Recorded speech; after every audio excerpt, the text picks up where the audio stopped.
أما بعد فأعوذ بالله من الشيطان الرجيم بسم الله الرحمن الرحيم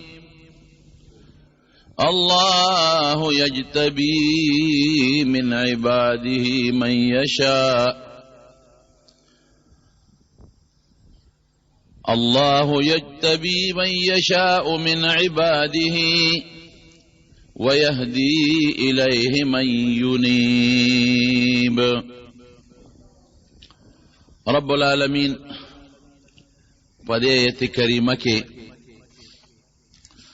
د خپل لوی احسان په مخلوق د رحم او د مهربانۍ بیان کوي، او دا زمونږ ایمان دی چې رب العالمین په خپل مخلوق باندې په خپلو بندګانو ډېر مهربانه دی. نو په دې آیت کریمه کې د خپلې مهربانۍ ذکر هم کوي او بیا د الله د مهربانۍ د حاصلولو یو طریقه هم درته ښیي. د الله مهرباني دا ده چې فرمایي الله یجتبي، الله پاک وایي چې زه وغواړم نو د خپل مخلوق نه بعضې کسان غوره کم، ځان ته یې رانږدې کم او منتخب یې کم. یجتبي من یشاء من عباده، چې دا زما خوښه ده او څوک مې خوښي ځان ته یې رانږدې کړم. اوس د دې د الله د نږدېکت چې خدای پاک ځان ته بنده رانږدې کوي او منتخب کوي یې د هغې مختلفې طریقې دي. بعضې خو داسې خلک دي، داسې مخلوق دی چې مفتو کې الله ځان ته رانږدې کړي، هسې بېسې راخوښ کړي او ځان ته یې راقریب کړي، لکه انبیاء کرام پیغمبران دي. پیغمبران الله ورله نبوت ورکړی دی او پیغمبري ورکړې ده، او مفتو کې خدای پاک د خپل لوی نعمت او مهربانۍ دپاره غوره کړي دي. او یو مثال به زه ستاسو مخکې کوم د حضرت موسی علیه السلام. حضرت موسی علیه السلام د شعیب علیه السلام سره 8 کاله یا 10 کاله تیر کړل. په دې شرط یې ورسره تیر کړل چې د شعیب علیه السلام ورته وي ما سره به 8 کاله یا 10 کاله تیری نو دا خپله لور به درته په نکاح کړم. ویې ډېره ښه ده. نو چې 8 کاله یا 10 کاله یې ورسره تیر کړي دي، نو بیا د شعیب علیه السلام نه رخصت راغشتی د مدین نه چې ځم خپل علاقې ته، خپل وطن ته ځم، مصر ته. ځکه 10 کاله تقریبا شو چې د خپلې مور نه او د خپل رور نه او د خپل قوم نه راوتی. 10 کاله مې وشو او د فرعون په قوم کې سړی وجلی دی، نو هغه جرم یې د هغې په نیز خو لوی جرم دی. د 10 کاله تیر دی، په دې کې ډېره موده واوړېده. اوس به یا ما پېژني یا به مې نه پېژني، او څه خفیه طریقې سره به لاړ شم د خپلې مور او د خپل رور او د خپل خاندان ملاقات به وکړم. سړي ته خپل وطن یادېږي. نو بیبي وله ورکړه خپله لور د شعیب علیه السلام، او یو کونټی وله ورکړه د شعیب علیه السلام. او علما لیکي چې دا هغه کونټی وه کومه کونټی چې ځان سره حضرت آدم علیه السلام د جنت نه راوړې وه. یو قول دی 10 څیزونه آدم علیه السلام د جنت نه راوړي، یو پکې دا کونټی وه. نو دا د پیغمبرانو نه نسبن را منتقل کېدله او شعیب علیه السلام ته را رسېدلی. او بعض علمو عجیبه واقع هم لیکلی ده، ویدلې څه ګډې چیلې هم ورکړې او لور یې هم ورکړه. نو ګډو چیلو سرولو یو کونټی پکاري، ویې لاړ شه او یو کونټی راواله دننه د کوټې نه. نو دې ورغه یو کونټی راواغېسته، نو چې بار ووت وی دا کېده بله راواله، نو دا کېښوده. نو چې بله یې راواغېسته او بیا راوویسته، نو بیا همغه وه. وی زه راته ویم چې دا کېده بله راواله ته مقه رالې. وی نه ما خو بله راواغېسته. وی دا خو همغه ده. نو په درېیم ځل یې بیا بله راواغېسته، نو چې بار ته راووت نو مقه یې لاس کې وه. وی زه تا ته څه ویم؟ وی صاحب بله بې راواغېسته، خو اوس هغه زما لاس ته راځي نو زه څه وکړم؟ وی ښځه بس دا ستا په قسمت ځانان سره دا کونټی اوس. نو چې په لاره راځي وادي تور چې ورته وایي کوهې تور، دا مبارک غر دی مبارک. هغه وادي تور لره ورسېد، شپه ده، باد و باران دی او زلزل دی او بیبی ته د ولادت د بچی د پیدا کېدو تکلیف شروع شو. هیڅ څوک نشته، نه کلی شته او نه څوک زنانه دایي شته او نه څه حکیمه شته او نه ډاکټره شته چې علاج ولو کې، هیڅ څوک نشته. دغه وخت کې انسان ته د خوراک ضرورت می، بعضې د خوږ څیز او د اوبو ضرورت می، او انسان ته د ملګري ضرورت می، او خصوصا د اور ضرورت وي. بیا چې ګرمي وي او یخني وي او باد وي نو دی پریشانه دی. خدای دا خو شپه ده، زلزل دی، دش بیابان دی، څوک شته نه او بیبي ته تکلیف د ولادت شروع شو. دا به څه کوم؟ نو مخامخ یو اور ولید، اور شکل د اور دی. دی بیبي ته وایي ته کښېنه زه ورځم. اور یو ځای کې چې بلیږي نو خامخ انساني، بې د انسان نه اور نه بلیږي. نو دا اور مې ولید، دلته به خامخا څوک قافله یا کلی انسانان به څوک به. نو ده تاله څه شغله د اور سکاره به د هغې نه راوړم چې اور درته بل کم چې وپوټې ګرمي درته پیدا شي. بیبي ورته وایي دا کونټی ځان سره واله، دې علاقه کې ماران دي او لړمانان دي، د هغوی د کلي خوا کې علاقه وه. او بل دا سپلی د پخپو کا اسې نه خپه دې خوږ نه شي مار لړم دله ټک در نه کړي. نو سپلی پخپو کړې، کونټی لاس کې واغېسته. نو چې هلته سینګ ورنږدې شو نو هغه د یو اونې په سر کې اور بلیږي. شکل د اور دی، اور نه دی، د اونې سر کې اور بلیږي. حضرت موسی علیه السلام حیران شو، دا په ونه اور څنګه ولګېد؟ زه لګېدلی به نو انسان خو نشته دلته، نه آبادي شته، په ونه به لګېدلي. لګي بعضې وخت کې اور د چا نه. نو یو شغلی راواغېسته، یو شوړه، او هغې هغه اور ته نږدې کړه چې دا به رابله کړم. نو دې نه به سکاره جوړ کړم، نو دا به بیبي له یوسم. نو هغه شغله ترې پورته شو. نو چې دې څنګه هغه شغله ور وړي نو هغه رڼا د شکل د اور چې دته ښکاري هغه ترې بره کېږي. دا څنګه چل دی؟ دا خو نه لوګې شته نه تو شته د دې اور، نه زما شغله ور پورې پیوس کېدی شي او بره کېږي. داسې دي. نو آواز ورته وشو، انی انا ربک فاخلع علیک انک بالوادي المقدس طوی. اے موسی زه ستا رب یم، زه اور نه یم. یو تجلی مې درته وښونه. دا پڼې دې وباسه، څپلۍ وباسه، د ادب او احترام تقاضا وکړه.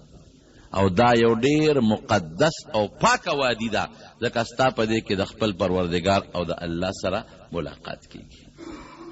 خدای وله نبوت ورکړه همدقلته کې. دا اوس خو دا کرم او رحم دی د الله را طرف نه، بې د څه محنت نه الله ورکړه. تلې اور پسې دی میلاویږي ورته نبوت او پیغمبري. تلې دې دپاره دی چې د خپلې بیبي دپاره به زه څوک را پیدا کړم، یو دایي به پیدا کړم او را به ولم د ما د بیبي خدمت به وکړي. رب العالمین نبوت ورکوي، پیغمبري وله ورکوي. الله یجتبي څنګه دی من یشاء من عباده، چې څوک وغواړي د خپلو بندګانو نه نو ځان ته منتخب کړي. دا هغه مفتو کې انتخاب دی، بې د خوارۍ نه، بغیر د څه محنت نه، بغیر د څه کړاو نه الله د نبوت دپاره غوره کړه. دا یو مثال شو. اوس ته به وایې چې دا څنګه چل دی؟ دی ولې غوره کړه؟ ما ته وایي عمل کوه، او هغلی د نبوت غوندې لوی تاج بې عمله ورکړه. نو رونو یو مثال بدله درکړم د دې ستاسو د پوهې دپاره. په دې ځمکه کې بعضې قسمه ځمکې دي چې هغه لوی محنت غواړي. زمیندار لګیا دی پکې یو هم کوي، پکې هغه شال بوټي هم سوځوي، پکې سره مچوي، پکې ډیرانه مچوي او بخورم کوي، او بیا کله پکې دا جنجڼو قریب کله بل چې دا خوږه شي دا خاوره اړی راړی یې محنت کوي، نو د هغې نه پس پکې کر کرونده کوي. بعضې ځمکه دی محنت غواړي، د کر کروندې دپاره پوره محنت غواړي. او بعضې ځمکه داسې وي چې هغې کې چا اس محنت او کر کرونده نه کړې، هغې کې خپله بوټي هم زرغون دي ځنګلاتو ته وګورئ. او چا کې د انارو بوټي زرغون دي، په چا کې د سیوانو بوټي زرغون دي، او په چا کې د نخترو بوټي زرغون دي. نه ورته څوک اوبه اچوي هلته، نه ورته چا ګوټ کړی دی، نه ورته چا سره اچولې ده. هغه خوره داسې خوږه خوره ده، هغه علاقه داسې خوږه علاقه ده چې هغې کې انارو بوټي هم شته، د زیتون بوټي هم پکې شته، ګلونه هم پکې شته، خوشبویه هم پکې شته، نختر هم پکې شته. د ځمکې داسې قسمونه دي، بعضې په محنت آبادېږي، بعضې بې محنت نه خوږه ده، مزېداره ده، نو هغې کې خپله کرونده په خپله زرغونتیا ده پکې. دقه رنګې پیغمبران دي د نور مخلوق په نسبت. نبی کریم صلی الله علیه وسلم فرمایي وی الله د ټولې ځمکې د مخ نه یو لپه خاوره راغشتې ده او د هغې نه بني آدم علیه السلام جوړ کړی دی. وی فجاءت بنو آدم علی قدر الارض، ځمکه چې څنګه مختلفه ده دارنګې د آدم علیه السلام بچي مختلف دي. بعضې ځمکه داسې ده چې په خپله زرغونتیا کې هېڅ محنت نه غواړي، نو د آدم علیه السلام په اولاد کې پیغمبران اقه ماده ده، هغه بې محنت نه خوږه خاوره ده، خوږه ځمکه ده، خوږ شی دی، هغه بې د محنت نه زرغونتیا کوي. نو د پیغمبرۍ هغه تخم او د پیغمبرۍ هغه تاج الله دقې خاورې ته، دقې مادې ته، دقې مبارکو انبیاو ته، دغې پاکو نفوسو ته ور په سر کړ. او زمونږ د خاورې مثال د هغې ځمکې دی، د شاړې مونږ بې عباده و، مونږ به ورله محنت کو، نو بیا به زرغونتیا د ایمان هم پکې راځي او زرغونتیا د ښو اخلاقو او د اعمالو هم پکې راځي. الله یجتبی من یشاء من عباده. نو قرآن شریف کې الله فرمایي زه بعضې خلک خوښ کم، ځان ته یې رانږدې کم او غوره کم بعضې مخلوق. نو یو قسم دا چې مفتو کې رب العالمین غوره کی، بې د محنت نه غوره کی، لکه پیغمبران شو، دا یو شو. دویم درته مثال ښیم. دویم څوک دی؟ دویم هغه خلک دي چې هغه د چا په دعا باندې خدای ته نږدې شي، د چا په دعا الله ته خوښ شي او د چا په دعا رنګ شي. مونږ پښتانه وایو که نه، هلکه وي د خپل څه دونه کمال نشته، خو دا د چا په دعا رنګ شوی دی. دا د دویمه وجه، دویم طریقه ده، او د هغې مثال به م د تاسو له درکم چې تاسو ورباندې په اسانه پوه شئ. څنګه دی؟ حضرت ابو هریره رضی الله عنه د حضور پاک مبارک صحابي دی. دی مسلمان دی او مور کافره ده. خپل راځي حدیثو کې راځي چې ابو هریره رضی الله عنه وایي زه مسلمان شم او زما مور کافره ده. امي راغبه، مور مې راغبه ده د ایمان نه. نو مور به وهه چې د خپل زوړ دین ته واپس شه، د به یې مور یې داسې نه کوم. نو چې دی به کور ته لاړ نو مور به سپېړه وویسته، نو دی به واپس د کوره راووت. نو یو ځل کور ته لاړ نو مور ورته چوکه ونیوله، وی تا ته زه وایم چې دا نوي دین پرېږده، ستا د پلار او ستا زما دین چې کوم دی، زما د نیکه او د نیا دین حقه به قبلې، نن دی نه پرېږده. نو دی غریب تی بار راووته، نو هغه ورپسې د کور نه بار را په منډه شوه. نو دې تی راغی نبي کریم صلی الله علیه وسلم حضور پاک له چې څنګه راغی، نبي علیه السلام دقسې محراب کې ناست دی، یعنې په مصله ناست دی، په خپل ځای ناست دی، داسې به ووایو چې ناست دی جناب. دی په خفګان راغی، حضور پاک وایي ولې ابو هریره؟ وی صاحب زه درته وایم چې زما دې مور له دعا وکړه او ته وله دعا نه کې، هر وخت مې وهي او ما ته وایي چې د خپل زوړ دین ته دې راشه، او سې بیا ووالم او راو تښتېدم ته. وی هغه دې صاحب را پسې را روانه ده، هغه بوډۍ را پسې دلته ستا مخکې را روانه ده، څه دعا نه کې. دغسې نبي علیه السلام له په خپو لاسونه یې غښودي دي. حضور پاک لاس اوچت کړ، یا الله د ابو هریره مور مسلمانه کړي. دوی وکړل چې دوی وکړله، وی صاحب دقه دې راله، دا خو د حضور پاک دعا ده. هر سره یې ډغره وویله چې څنګه راله؟ نبي علیه السلام ورته وی بد حق دق ودرېدله. وی څنګه راغلی؟ لږه غلی شو. د ابو هریره مور څنګه راغلی؟ کوټه کې وغورځو. وی د الله رسول د اسلام په نیت راغلی دی له و چې دا بچي وهم واپس خپل زوړ دین ته واړو، خو چې د حضور پاک دعا خدای د هغې دپاره قبوله کړه. وی اسلام ته راغلی، کلمې شهادت یې ووی، واپس کور ته مسلمانه لاړه. الله یجتبی من یشاء من عباده، د خپلو بندګانو نه بعضې غوره کوي، منتخب کوي. نو د غوره کېدو دویمه وجه څه ده؟ هغه دعا ده، دعا. او یو بل مثال به درته د حضرت عمر فاروق هم درکم که نه رضی الله عنه. تاسو یې واقع اورېدلې ده، صحابه کرام رالل او حضور پاک ته شکایت وکړه. شکایت یې وکړه د الله رسوله د دوو کسو نه ډېر زیات تنګ یو، د دوو کسو نه ډېر زیات تنګ یو. څوک دي؟ وی یو دغه دی، د حضرت عمر دی. عمر ابن الخطاب او دویم عمرو ابن هشام دی ابو جهل ډېر زیات په تکلیف کې نبی کریم صلی الله علیه وسلم الله تعالی سونه پورته کړ خدای ته لاس اوچت کړ اللهم اعز الاسلام باحد العمرين خدایا د اسلام په دې دوه عمرو کې په یو مضبوط کړ د عمر نو دی دغه عمر دی دلې غلبه ورکړه دې دوه عمرو کې عین ممری د دواړو نوم کې راځي یو عمر دی عین پیش دی زما څه ته وایي پیخ چې تاسو ته وایي او د میم زور دی یو عمر دی د عین زور او د میم سکون غوړوندې چې تاسو ورته وایي نور ماده یو اللهم اعز الاسلام باحد العمرين خدایا اسلام له پدې دوه عمرو کې په یو غلبه ورکړه دعا وشو د شپې نه حضرت عمر په لار روان دی میټینګ شروع د نبی کریم صلی الله علیه وسلم خلاف سبق عمده عمر پاسه یاره وی تاسو اسې اخوا دی خوا کوي زادی ورلم او کینه لک سات پس کې بد دغه الک د نبی علیہ السلام نوم یې واغشته دا غسر به تاسو د مجلس کې پروت تاسو اسې قوم نه یریږو څوک وایي او څوک وایي کلي به څه وایي او څوک وایي خاندان به څه وایي او څوک وایي دا خو دشمني را په غاړه کېږي دا په یاره نه کېږي دغه دی لاړ تورې واغېستله یو صحابي وله مخې له ورغی عمره څه کې یاره د نبي علیه السلام نوم یې واغېست وی دغه نه خلک تنګ دي د وی عقیده خوری او بس نن یې نه پرېږدم نن به یا زه مرم او یا به سر وړم مجلس ته کافر ملګرو ته پټ مسلمانو د تېغه ګونه پټ مسلمانو وی عمره نه شي وجلی مه کوه ګورې لوی قوم یې دی ځان له دشمني مه ګوره وی نه پرېږدم وی ګوره نه شي وجلی زه درته ویم که نه په قله بس وی تم جوړ د هغه په مذهب وی ما پرېږده ورشه خوره واوښې دی وګوره پیغور یې ورکړه هغې د هغه ستا کور ته د هغه د ډیوې رڼا را رسېدلې ده نو کور دې قابو که ډیوې پسې مه کړ لاړ خور کر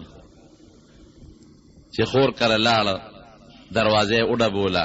دننه یې د قرآن شریف اواز اورېد او دا خبره خو ټیک ده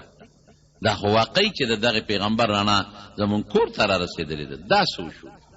چې دروازه یې وواله چغې وواله نو هغې پوه شو چې دا خو عمر دی نو دغه وخت کې ردی یو استاد حضرت خباب رضی الله عنه هغه ورته قرآن خو دروازه ځان پسې بنده کړې وه هغه ته یې ویل ته ځغال ډډې ته شه زه پیشه او مونږ پیشه او مونږ کار پیشه خو ته پردې یې زه په تا ګزارو نه کړي دی خورې مو دی اوښې هغه غریب یې کوټه کې دننه پټ کړه دی چې څنګه راننوت اوښي سره په پرده ونه شو ښه ته مسلمان شوې صابي شوې بېدینه شوې زما خور دې بېدینه کړه او صابیه دې کړه نو دا خور ولر د عمر د دې خاوند او د دې خپل رور په منځ کې دغه کوي جوړه کوي صلح کوي جګړه ختموي چې جګړه ختموي د دواړو منځ کې نو عمر له خو غوسه ورغلې وه څپېړه اوچته کړه دا خور یې په دا مخ وواله خو دومره مضبوط غوزار یې ورکړه چې د هغې د مخ نه وینه اوچته شوه او د عمر په دې مخ ور پرېوته دومره مضبوطه څپېړه وه بس همدا عمر خور وه جذباتو کې وه هغې وې زه چې څه دې خوښه یې کوه بلکل زه مسلمان یم او زما دا خاوند مسلمان دی موږ مسلمانان یو وی ښه تاسو اسلام راوړلی یو بس دقې وخت کې دیم حق دک ودرېده وی دا تاسو څه ما ته ووایه وی نه موږ درته نه ښایو ته خو پلیت یې موږ پلیت له نه ورکوو وی نه داسې مهرباني وکړې ما ته یې وښایه وی نه حضرت خباب پیش و چې معامله بدله ده بیګا حضور پاک دعا کړې ده معامله بدله ده هله کوټې نه راووت وی عمره ته چې د کم شخصیت مرګ پسې ګرځې او توره دې ورپسې راوچته کړه زما د قسم د الله په ذات چې بېګا ستا دپاره الله ته جړلي دي او دعا یې دله کړې بهله نور هم نرم شو وی ګورې ماله دا پاڼې راکړې وی نه وی څه وکړم یو لامبه وی لمبل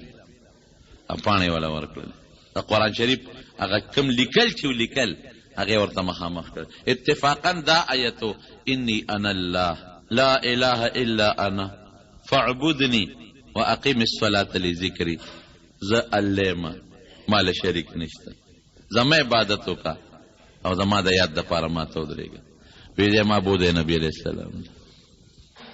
حضور پاک دغه وخت کې په دار ارقم کې مقیم و نبی علیه السلام له بوت هلته پراپګنډه شوې وه لوی دغه شوی و چې عمر را روان دی او د نبی علیه السلام په مرګ پسې را روان دی. نو صحابه ډېر زیات پریشان وو چې خدای پاکه دا څه چل به شي، هسې نه راشي او دغه ونه کي، دا غدار ونه کي چې ته په نبي کریم صلی الله علیه وسلم. نو په کور کې لویه غوغا ده، دې کې دروازه ووهلی شو چې ورغې څوک یې فلان کې د عمر هغه اوښې دی ورسره. حضرت خباب دی دروازه یې کوله وکړه چې وردن نه شو، حضرت عمر وردن نه شو، توره خو ورسره ده. صحابه وي صاحب دغه دې راغی. قسم دی د حضور پاک نه زیات بهادر صحابه مونږ بل نه دي لیدلی. یو صحابي ما رأیتو اشجع منه، دنه بهادر سړی ما نه دي لیدلی. صحابه ته تاسو کښېنئ او په خپله ویې که دې په ښه نیت راغلي خو هرکلی به ورته وویل، او که په غلط نیت راغلي په دقه توره به دې دا سر واخلي چې دا ده سره کومه توره ده. او نبي علیه السلام د ټولو نه ورمخکې شو، د دقه ګریوان نه یې کلکه ونیوه. وی عمره په څه نیت راغلي؟ وی صاحب د اسلام په نیت، اسلام په نیت چې کور کې څومره خلک و ټولو د خوشحالۍ نه وي الله اکبر خوشحاله شو. په ابن ماجه کې یو روایت دی، ابن ماجه د حدیث یو کتاب دی، په هغې کې شته عجیبه نکته ده، عجیبه ټکې دی. هغې کې داسې دی چې استبشره ملائکة السماء باسلام عمر. اسلام چې کله عمر راوړو دی مسلمان شو، نو د اسمان فرشتې یو بل له زیرې ورکوي. یو روایت کې استبشر اهل السماء باسلام عمر، مبارکباد دی هلته فرشتې یو بل ته ترغاړو دي، یو ته مبارک، بل ته وي مبارک، بل ته وي مبارک، بل ته وي مبارک. د خوشحالۍ زیرې دي اسمان کې، لکه دلته یو کار وشي او مسلمانان یو بل له زیرې ورکوي او خوشخبري ورکوي او خوشحالي. استبشر اهل السماء باسلام عمر، د اسلام د عمر باندې یو بل له بشارتونه ورکوي. خدای هغه مسلمان کا دا څه په څه باندې؟ الله یجتبی من یشاء من عباده. بعضې بندګانو زه غوره کم، دنیا نه رو باسم، کفر نه رو باسم، شرک نه رو باسم، د ګندګۍ او د ګناهونو نه رو باسم، د مخلوق نه وباسم او ځان ته را نږدې کم. دویمه وجه څه شوه؟ دعا. د نبي کریم صلی الله علیه وسلم دعا شو. دا دوه مثاله شو. دریم څه شی دی؟ دریم هم درته وویم. دریم هغه د نیکانو خلکو سره دوستانه تعلقات. باید سړي ډېر ګناهګار وي، باید سړي لمونځ هم نه کوي، خو د نیکانو سره او د صالحانو سره دوستانه وي، د هغه مجلس ته ځي راځي، د هغه نیک سړي، د هغه عالم، د هغه بزرګ، د هغه نیک سړي د هغه مجلس او د دوستانې د وجې نه په هغه اثر وشي او خدای پاک یې غوره کړي. د هغې مثال هم درته ښیم. د حضرت ابوبکر صدیق رضی الله عنه. حضرت ابوبکر صدیق عمر د 14 کاله دی او د حضور پاک عمر 18 کاله دی. 2 کاله د دواړو په عمر کې فرق، همزولی تقریبا. او دوستانه ده، دا لکانې دوستانه ده، د یو کلی دی، د یو علاقې دی، قوم جدا دی. د حضور پاک قوم بنو هاشم دی، د هغه قوم بنو تیم دی، هغه جدا قوم دی، خو بس دوستانه تعلقات دی. یو زمانه کې د حضور پاک عمر 18 کاله او د 14 کالو د تجارت په غرض شام ته لاړ. ابوبکر خلک به تجارت پسې تلل. د په شام کې یو خوب ولید، خصائص کبرا کې سیوطي رحمت الله علیه لیکلی دی چې خوب یې ولید. هلته یو پادري ته خوب بیان کړ، د عیسایانو مشر و. وی دغسې خوب مې ولیده. وی ښه؟ وی او. وی ښه د خوب تعبیر دا دی چې یبعث فی قومک نبی، ستا په قوم کې یو پیغمبر پیدا کېږي. یبعث فی قومک نبی، ستا په قوم کې یو پیغمبر پیدا کېږي. او ابسی كنت وزیره فی الدنیا وخلیفته بعد وفاته. تب په دنیا کې داغه وزیر او داغه د وفات نه پس به داغه خلیفه. دا د خوب دی ورته وي. كنت وزیره فی الدنیا، داغه وزیر به په دنیا کې، وخلیفته بعد وفاته، داغه د وفات نه پس به داغه خلیفه. نو کتاب لیکي چې فاثرها فی نفسه. ابو بکر دا خوب پړه کې پټ کړ، اچھا ته غږ ونه کړ. دی خوب بالکل ځان سره پټو ساته چې څه به کېږي. چې کوم وخت کې نبی کریم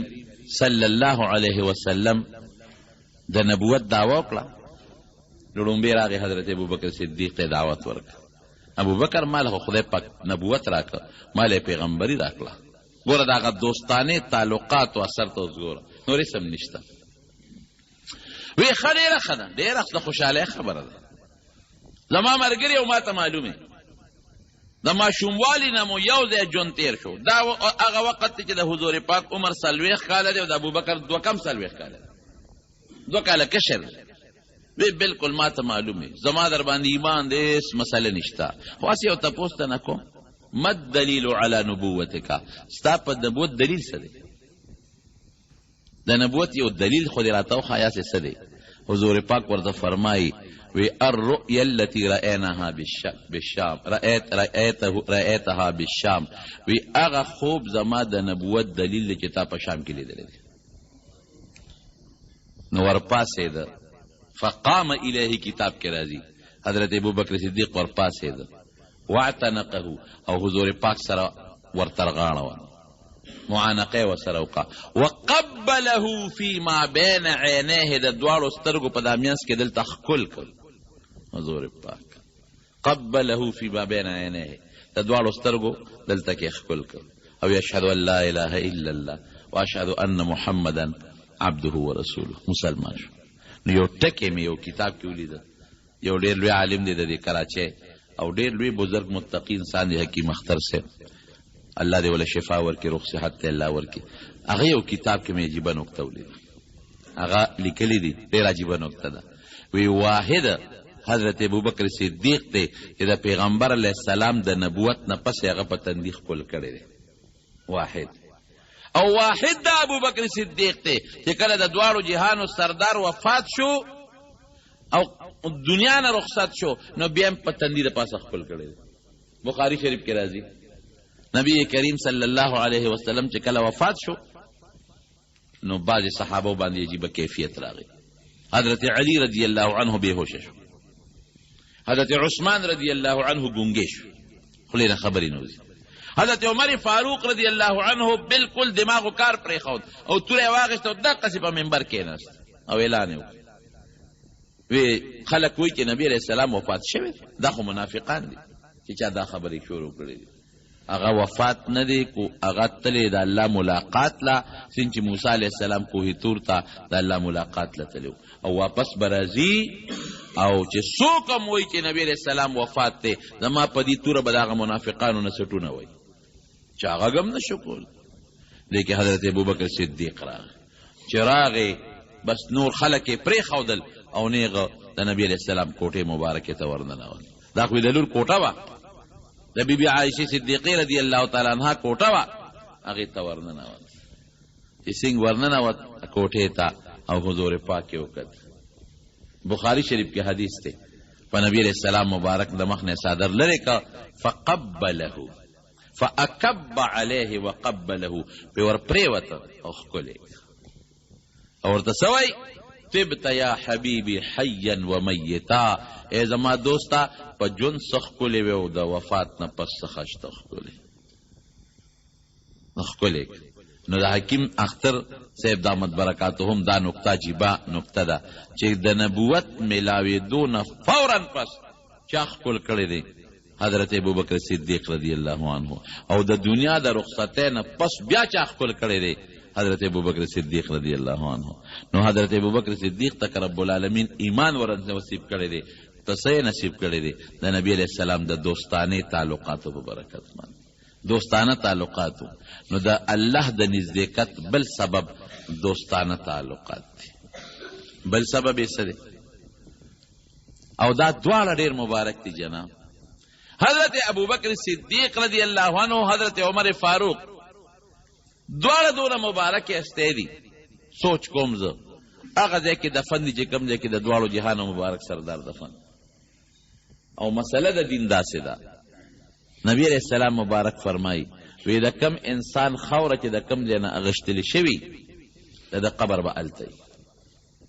د دې خبره ځان پوه کړي چې کم سړی کم قبر کې څه ملي که نه، د خوره د هغه ځای ده، د هغه ځای ده د خوره ده، نو هغه ځای ته رب العالمین رسی. نو زه ویم د حضرت عمر او د حضرت ابوبکر د دواړو خوره د کم ځای ده د حضور پاک د ګاونډ د اقا ځای خوره ده چې کم ځای د دواړو جهانو سردار مبارک آرام کوي خوا کې ورسره حضرت ابوبکر صدیق آرام کوي خوا کې ورسره حضرت عمر فاروق رضی الله عنه آرام کوي نو چې کومه د حضور پاک د ګاونډ خوره ده رښتیا ووایه هغه خوره به بهترینه که بیکاره وي بهترینه خوره دغه خاورې نه چې کوم خلق پیدا دی حضرت ابوبکر او حضرت عمر هغه د دې قابل نه چې موږ د هغې په شان کې ګستاخي وکړو او جناب ابل ورځ په مناقبو کې د حضرت ابوبکر او د حضرت عمر په مناقبو کې یو روایت تیر شو هکذا نبعث یوم القیامة وی د قیامت په ورځ به موږ دقسې د قبرونو نه پاسو دا یو پیشنګویي شوه د حضور پاک مبارک او د هر پیغمبر وزیرانی وی زما په دنیا کې چې کوم وزیران دي هغه ابوبکر او عمر دي او زما په آخرت کې عالم بالا کې چې کوم وزیران دي هغه حضرت جبریل او حضرت میکائیل دي نو حضرت ابوبکر صدیق د نبی کریم صلی الله علیه وسلم د دوستانی د وجه نه الله ته خوښ شوی دی بل څه شی دی بل محبت مینه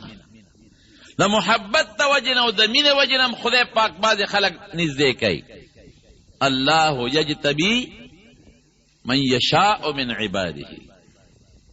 نو دا الله د غوره کولو او د نږدېکت بل سبب هغه محبت دی هغه مینه ده د نبی کریم صلی الله علیه وسلم سره او د هغې یو مثال مې هم درکوم د حضرت زید ابن حارثه رضی الله عنه ماشوم بچې چا د مور پلان نه تختولی دی یو په یو خرڅوي بلې په بل خرڅوي بلې په بل خرڅوي اخره کې په مکه مکرمه کې خرڅ شو حکیم ابن حزام واغشته او حضرت خدیجه ته وقف کو حضرت خدیجه رضی الله تعالی عنها نبی کریم صلی الله علیه وسلم ته وقف هلته به مور جړل ځکه دی خو غلام نو مړی نو چا تختولی نو مور به جړل او چې کله به نور دا مور به نور ته ولاړه وه وی چې زما بچی به دې وخت کې کم ځای وي نور به پرې لګي او که به نه لګي او چې کله به باران شو نو دا مور به ولاړه وه یاره چې زما په دې بچي به دا باران لګي او که به نه لګي او د سر ویښته به وښکل او جړل به ورپسې چېرته حج له څوک راغلي وو دا ځای دې ولیدي ورته یې وې تا پسې خو مور جاړي ته دلته چا سره د فلانکي سره هغې چې واپس لاړل په مور یې وله زیری وکړه مبارک شه ستاسو هغه بچی من اولید او سیم کو په مکه کې د فلانکي سره ډېر خوشحاله شو ځان سره بلا تحفې تحایف کړل د یو ورور د جبلا ابن حارثه هغه راغی ورسره ترونم دي نور خلک هم ورسره دي رالل مکې ته دی خپل رور پسې راغی چې دا رور به بوځو چې راغی تپوس یې وکړه د نبي علیه السلام وی دغه ځای کې دی ورغی حضور پاک ته کېناستل تحفې تحایف یې راوړي دي او د نبي علیه السلام ډېر د صفتونه کوي صاحب تاسو بنو هاشم ډېر ښه خلک کې او د بیت الله خدمت کوئ او تاسو د زمزم خدمت کوئ او تاسو خلکو سره ډېرې ښېګړې کوئ حضور پاک پې پیش شو وی مرګرو مقصدم څه دی مقصد راته ووایه وی زمونږ مقصد دا دی چې زمونږ یو بچی دی غلام نه دی هغه چا تختولی دی او خرڅ کړی دی تاله را تاسو له راغلی مونږ هغه پسې راغلي اور څومره پیسې چې ته غواړې مونږ به یې تاله درکړو خو ته مهرباني وکړه دا ماشوم مونږ له راکړه مور یې ورپسې جاړي او مور یې ورپسې شعرونه هم جوړ کړي جړا کې به هغه غزلې وې هغه شعرونه او مرثیې به یې د بچي پسې وې حضور پاک ورته وي دا خو څه لویه خبره نه ده دا خو ډېره وړه خبره ده زه به یې راوغواړم که تاسو یې پېژندې او ته د سره بې پیسو ستاسو دی یو روپۍ ده نه خیراتي ستاسو دی خو ګورې یو خبره ده که در سره ته نه نو موږ بنو هاشم قوم په زور ګورې څوک نه شړو په دې فیصله کوئ را سره هغې بلکل هغې مطلب دا چې موږ ته د مور هغه جړا یاده کړو او موږ وویني نو دلته د غلامۍ په جون څه کوي هلته کور دی هلته ځمکه ده جایداد دی مال دولت دی خامخا به را سره دی بلکل دا شرط منظور دی نبی علیہ السلام مبارک زید ابن حارثه پسې څوک ولېږل او راوستل ورته وی زید دا پیژنې وی یو صاحب څوک دی وی دا مې ورور دی دا بل پیژنې چې و پاسې نه داسې په دوکه څوک بونه دي او بیا خرڅ نه کړي دا پیژنې وی یو څوک دی تره مې دی دا پیژنې او دا زما پلان کې رشته دار دی ښه بچې دا تا پسې راغلي او دې تا بوتلل غواړي او ستا مور د تا پسې ډېره زیاته پریشانه ده ډېره زیاته در پسې خفه ده او جاړي او په نورونو په بارانونو کې در پسې جاړي. نو زما طرف نه تا ته مکمل اجازت دی، 1 روپۍ په بیه ستا نه غواړم، 1 روپۍ نه غواړم. که ته دوی سره ځې مهرباني وکړه ورسره لاړ شه. زید ابن حارثه په ژړا شو، وی د الله رسول ته ما شړې؟ وی نه شړم خو دې نه، خو مور در پسې جاړي، د مور ملاقات له به لاړ شئ. وی دلته نه ځم. ارور ورته وی داسې کې د غلامۍ ژوند خوښې، دلته غلامې او آزاد ژوند پرېږدې او مور پرېږدې او پلار پرېږدې، حارثه دې پلار دې پلان کې پرېږدې. سادهګانو وی ماله د خدیجې په شان مور خدای را کړې او ماله د محمد رسول الله صلی الله علیه وسلم په شان پلار خدای را کړې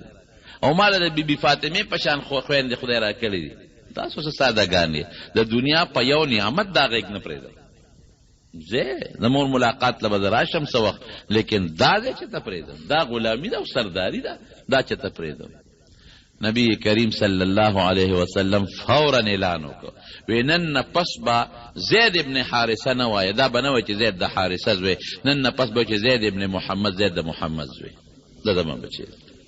داسې نعمت یې وله ورکړ، انعام یې ورکړ. ارور یې وایي عجبلا، وی هغه وخت خو مونږ وی چې زمونږ دا ورور ډېر ساده دی،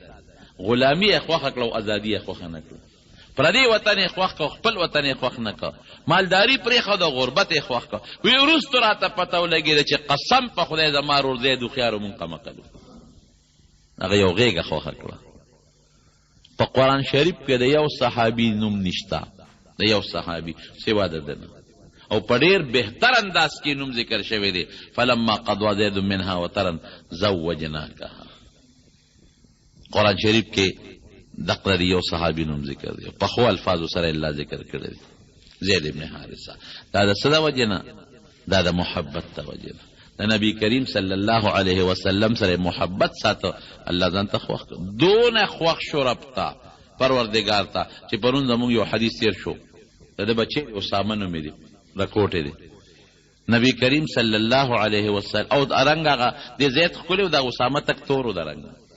او په دې د نبی علیه السلام په دې خپه باندې ناست دی او حضور پاک ولا په خپله قڼې پاکوي. بیبي عایشه ورته وایي صاحب دی ماله راکه چې زه وله قڼ پاکم. وی نه عایشې زه به وله پاکوم، احبیه دې ماشوم سره مینه کوه، فاني احبه، د سره زما مینه ده، زما خوښ دی. د هغه زوی سره د حضور پاک دومره مینه وه. دا د محبت وجه ده. نو بل سبب محبت او بل سبب یې څه دی؟ بل قرآن کې الله په خپله ذکر کوي، الله یجتبی من یشاء من عباده ویهدی الیه من ینیب. دا ما چې کوم سببونه ذکر کړل دا الله نه دي ذکر کړي، او دا یو ذکر کړ، هغه انابت الی الله ته رجوع دی، بل سبب دی. اوس الله دا انابت د هغې مثال هم درته وایم، دا انابت ذکر کوي یا نور نه ذکر کوي؟ ځکه په نورو موږ مکلف نه یو، په دې مکلف یو چې موږ الله تعالی انابت څه؟ الله تعالی غوندې رجوع کول، الله ته سر لغوندې ښکته کول. نو چې کم سړی الله ته سر ښکته کي، یهدي الیه من ینیب، نو الله فرمایي د ته به م لاره ښیم، په صراط مستقیم به ور برابروم، او چې په صراط مستقیم مې برابر کو نو غوره به کم کنه منتخب شو. د هغې مثال هم درکو. یو مثال یې دا دی چې د حضرت عمر فاروق رضی الله عنه په زمانه کې یو سړی سندرې به وي، ګانا بجانا والا، او شپېلې به ورسره وه، په هغه شپېلې به شپېلې والا، او د هغه شپېلې نه علاوه به لګیا سندرې به یې وې، هغه باجه به یې والا، دنیا به ورته راغونډه وه. دې ګمراهۍ ته خلک راغونډېږي چې کوم ځای به دغه کسو او ده به خپله باجه کوله وکړه، نو دنیا به راله تماشې ته به ودرېده، او ده به په خشته اواز ولا الله یو حسین اواز ورکړی، دا د پیسو باران به وي. اوس هم خلک په دې ډمان اومان د پیسې میسې نه دي، پیسو باران به، چا به الوا راوړلو، چا به ډوډۍ راوړلو، چا به خوراکونه راوړلو، ده به هغه خپله نخره وکړله، شعرونه به یې وي، ښځې به م راتلې او سړي به م راتلل. لیکن وروڼو د هر څیز یو خپله اندازه یې. بوډا شو، چې بوډا شو اواز یې لاړ برباد شو، ختم شو اواز. نو خلک خو به د اواز له راتلل، خشته اواز باندې به ګانا کوله او غزلې به یې وې، هغې له به خلک راتلل. چې بوډا شو هېڅوک له نه راځي، او د ارامه پیسه ګوره ټینګېږي هم نه، چې څه ګټلو هغه والوزول ختم پلو پره ختم اوس بوډا شو یو ځای لذي هغه خپل بکس کیږي هغه باجا او باجا وای आवाज وسره کوي نو خو د आवाज د خر आवाज د انسان دغه نه جوړ شي نو څوک مول نه راځي بل ځای کینی څوک مول نه راځي بل ځای کینی بازار ته لاړ چل تخپل باجا راو باسي لاسي مصرفيږي هغه باجم کار نه کوي هیڅوک نه شپېلې راوالي هغه شپېلې کې چې د خلین आवाज نه خلین حجرابه جوړه ده نو پوکي وباسي پوکیم نشيسته ډوډۍ پسې غریب اریان دی ایو متل هغه یو ځای کې ودمان راغلی یو سړی له پوزه کې راستو نو هغه دم لګیا دی دم توپ کوي نو هغه مواز خراب ټول خلک دی لاړل دا پوزه کې والا ورته پاتې شنو ټول لاړل دا دم دی پوزه کې والا ته وی زما د आवाज جو ستا ډېر خوښ دی ښا ځکه چې دا ټول لاړل ته پاتې شوی وی خدای دې به ستا د आवाज وباسي دی پوزه کې ته ناشته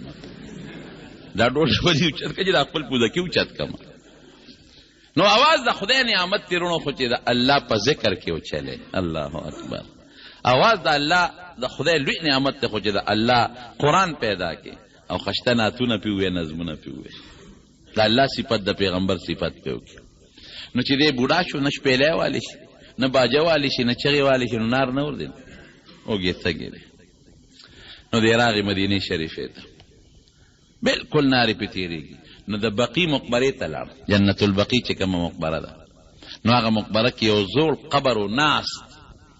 ګرځي پکې یو زوړ قبر یې صحیح کې ناس ته نو هغه قبر کې لاړ سم لاسته او خدای ته چې هغه جوړه کړي یا الله تا مال چې کوم وخت आवाज را کړو نو ما په دې ډېرې پیسې ګټلې چا به الواګانې راوړل چا به ډوډۍ راوړل چا به را باندې پیسې شیندلې اوس مې لاړ اواز ختم شو لاسونه مې رپېږي هېڅوک نه رانږدې کېږي خدایا ارچا پرې خودم خپلم پرې خودم پردوم پرې خودم بچوم پرې خودم اخیری وخت مې دی الله تعالی راغلی زه خو نار نه وریم د پنځو شپږو ورځو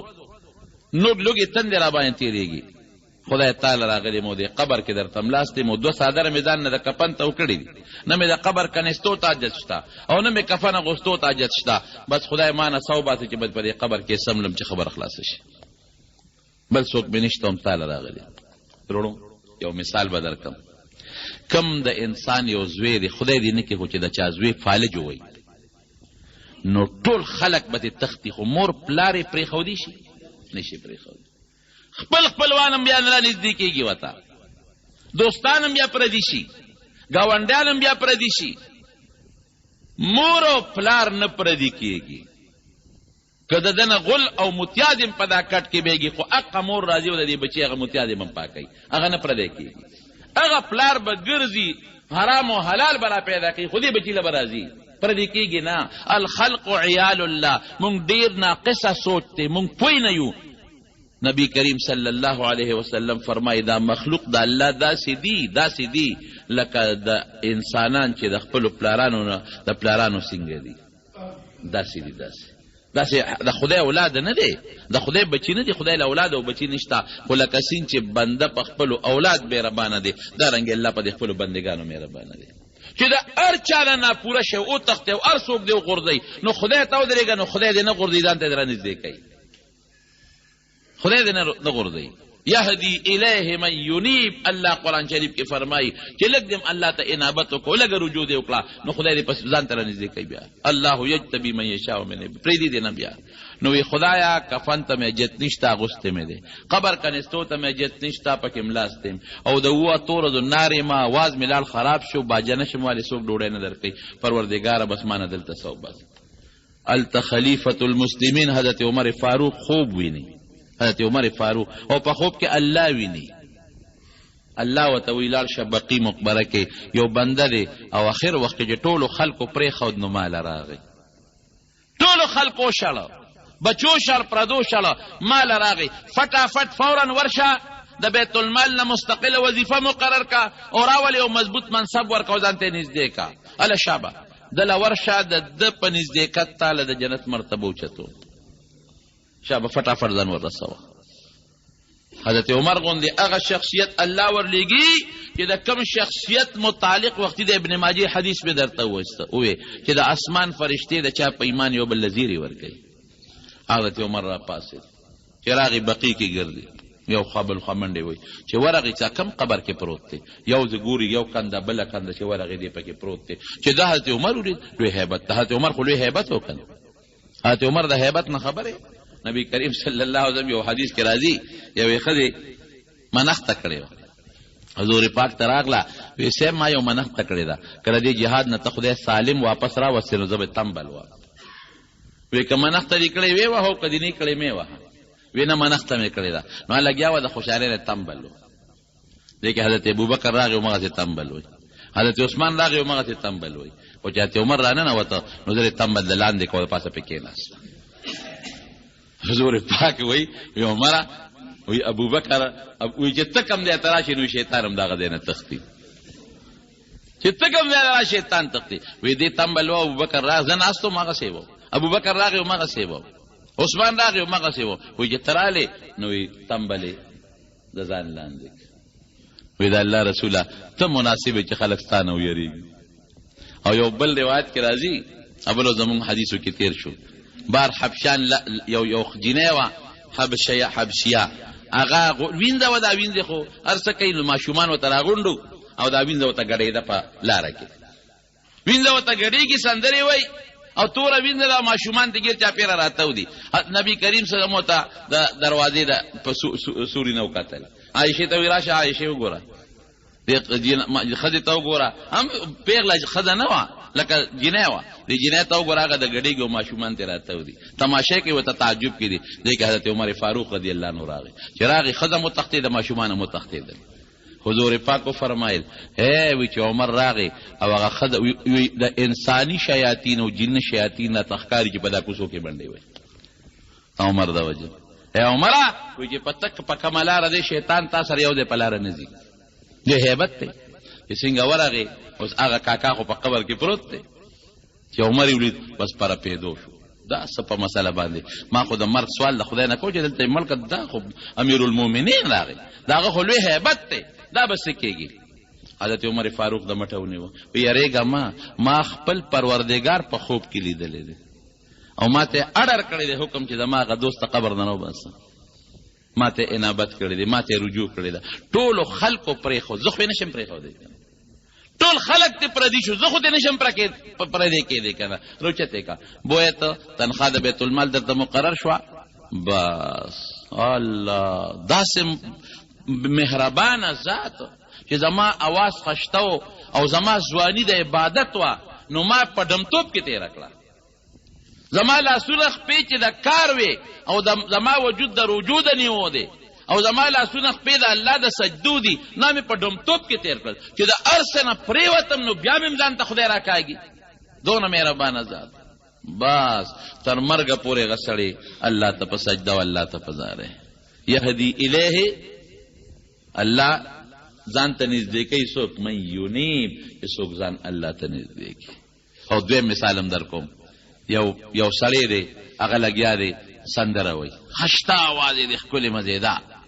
عبدالله ابن مسعود رضی الله عنه په لاره تېرېږي عبدالله ابن مسعود په لاره ځي دنیا ډله راغونډه ده هغه اواز عبدالله ابن مسعود واورېده د هغه ډم هغه اواز یې واورېده اوهو ما احسنه صوت دا څه خشته اواز دی لو قرأ بها القرآن اوهو دونه خشته اواز ارمان که په دې د خدای قرآن لوستی وي څه خبه وه دا اواز خو سندرې له نه دی پیدا دا اواز خو مناسب دی چې د الله قرآن کوی لوستلی شي چې دا خبره څنګه عبدالله بن مسعود وکړه نو دا خلک بیا هم د مولا احترام کوي ګناه ته ولاړ خو چې عالم وویني نو منډې کېږي چې خلکو شاته وکتل عبدالله بن مسعود نو خلک خواره واره شو هغه ډم وایي دا خلک ولې منډې په تللو شو وایي دا عبدالله بن مسعود په دې لاره تېر شو یو خبره یې وکړه وایي څه ووې عبدالله بن مسعود خو لا غریب وی څه وې وی دی وی چې ډېر خشته اواز دی ارمان که د خدای قرآن یې پې ولوسته بس چې دی وی بس هغه هغه هر څه مات کړل د کوم ډمتوب سامانو هغه یې مات کړل ختم راغی عبدالله بن مسعود پسې کېناسته وی ما ټول عمر په دې خپل اواز باندې شیطان خوشحاله کړی بس ستا د اواز په مو لګېد اوس به څه کوم ما به معاف کړي پروردګار بالکل به الله معاف کړي بالکل به الله معاف کړي نو ابن مسعود سره شاګرد شو د شپې عبدالله بن مسعود خوب ویني چې خوب اینی نو الله تعالی ورته په خوب کې فرمایي رب العالمین ورته په خوب کې فرمایي وی دغه سندرغاړي لا زما د محبت زیری ورکه زما د محبت زیری ورکه ناغه ورته وی چې تعالی د الله د محبت زیری در کوم ناغه مو جړل او عبدالله بن مسعود مو جړل نو چا ورته وی عبدالله بن مسعود ته ولې جاړي وی چې د خدای دوست جاړي نو عبدالله به سره نه جاړي ويهدي الیه من ینیب نو رب العالمین ته چې څوک هم انابت کوي کنه الله ورته بیا د خپل ذات ته رسېدو لاره ښیي الله یجتبی من یشاء من عباده ویجتبی الیه من ینیب نو دا اخیری یو وجه دې آیت کې رب العالمین ځکه ذکر کړی دا چې موږ په دې مکلف شو ورونو د دې ټولې خبرې خلاصه دا ده چې د الله ذات ډېر مهربانه ذات دی دا کافران ټول لګیا دي او د خدای دشمني کوي څوک وایي خدای له زوی دی څوک وایي خدای له لور ده څوک وایي خدای محتاجه دی څوک وایي دا باران فلان کې بوت کوي څوک وایي دا زوی فلان کې بوت را کوي او سره د دې رب العالمین ټولو له روزي ورکوي زما چې معمولي غوندې بعضې وخت کې مونږ دا ظالم سړي ووینو که نه چې مره که زور مې پیدا شو چې د نن خدا مری خفه کړم لیکن خدای د ستا نه مخکې ویني دشمني خدای سره ده تا له پې غصه درځي لیکن الله ورته صبر کوي الله صبر کوي د الله نه په خپلو بندګانو مهربانه ذات بل څوک نشته یو حدیث کې راځي الله ارحم بعباده من الام بولدها وی مور چې څنګه په خپلو بچو مهربانه ده د الله رحم په خپلو بندګانو ردی نه زیات دی ورونو مونږ کې انابت نشته مونږ کې پروردګار ته رجوع نشته الله ته رجوع کوي انابت دا مطلب نه چې د خپل ډوډۍ مخوره او روزګار هم مکوه نه خپل دکان هم کوه خو لیکن هغه دکاندارۍ کې الله مخفه کوه الله ته ځان مایل کا خپل روزګار هم کوه هغه روزګار کې الله ته ځان مایل کا خپل نوکریم کوه مونځ پکې ټیم راغی نو خپل مونځ دې کوه فضول مه کېنه خپل دکان کې ګاک دې نشته نو الله الله کوه تسبیح باندې لا اله الا الله وایه الله یادوه گاڑی کې روانه فضول خبرو نه څه جوړیږي ذکر کوه لا اله الا الله وایه درود شریف وایه خپل زمیداری کې نو خپل کارم کوه کنه او بخورم کوه نو د الله په نوم خو ستا لاس او پې ستړي کېږي نه وسره خپل خدای م یاده دې ته انابت دا مطلب نه چې دنیا روزګار پرېږده او بچی پرېږده او واده مه کوه نه دا د انابت مطلب نه دی د دنیا د روزګار سره سره الله مه یېروه د دنیا د کاروبار سره سره الله مه خفه کوه او الله ته ځان راجېږ نور قسم په خدای که د الله نه زیات مهربانه د انسان خپل مور او پلار په خپل بچي نه دي څومره چې الله مهربانه دی نو رب العالمین ترونو انابت وکړئ او ګورې زه درته اوس ویم زمونږ دا دور ګوره ډېر د خدای د قهر او د غضب دور دی داسې د فحاشۍ او د بېدینۍ سیلابونه روان دي که نه لکه سیند کې یو لوی سمندر دریاب په تیزۍ کې یو مضبوط سیلاب روان دي داسې د فحاشۍ د بېدینۍ د ډمتوب او د دین نه د لرې کېدو دا سیلابونه روان دي د دې دپاره بس یو علاج دی چې هغه انابت الله خدای پاک ته رجوع کول عالمانو صالحانو نه دعا غشتل د نیکانو خلقو سره مرګرتیا کول او د دین سره مینه کول محبتونه خدای پاک زمونږ نه راضي شي دعا وکړئ رب العالمین ته زمونږ نه راضي شي